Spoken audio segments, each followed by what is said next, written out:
নমস্কার, জ্যোতিষশাস্ত্রী শ্রী সনাতন বলছি। আজকে আপনাদের বলবো মূলা নক্ষত্রের কথা। নক্ষত্রের কারকতা সম্বন্ধে অবশ্যই সবার জানা দরকার। কার কোন নক্ষত্রে জন্মগ্রহণ করেছে, সেই নক্ষত্র অনুযায়ী কর্ম করলে তাদের জীবনে সাফল্য খুব তাড়াতাড়ি আসে। এবং যারা জ্যোতিষ শিখছে বা জ্যোতিষ সম্বন্ধে আগ্রহী, তারা এই নক্ষত্রের কারকতা অবশ্যই জানা দরকার। এই নক্ষত্রের কারকতা না জানলে ভালো জ্যোতিষী হওয়া যাবে না। আসুন আজকে জানি নিই মূলা নক্ষত্রের কারকতা। এই যে মূলা নক্ষত্র, এ হচ্ছে 13.20 অবস্থান করছে ধনু রাশিতে। ধনু রাশিতে অবস্থান করছে। ধনু রাশি হচ্ছে বৃহস্পতি, এর অধিপতি।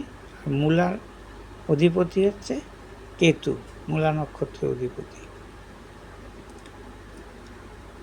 প্রতীক চিহ্ন হচ্ছে একগুচ্ছ মূল।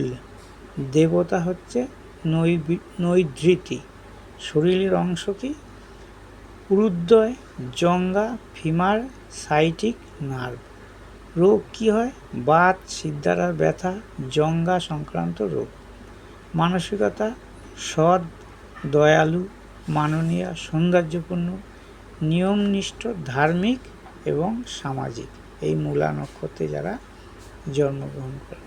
কর্ম কি হয় না? শিক্ষক, পুরোহিত, বিচারক, উকিল, ডাক্তার, সমাজসেবক এবং গবেষক।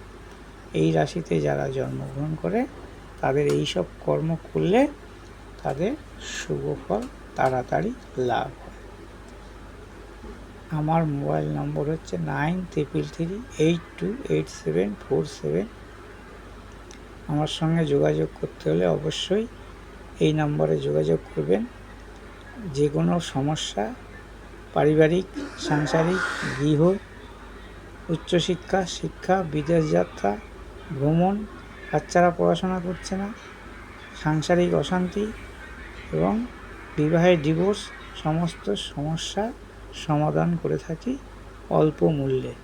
যদি আপনাদের উপকারে বা সাহায্যে লাগতে পারি, অবশ্যই জীবন সার্থক হবে।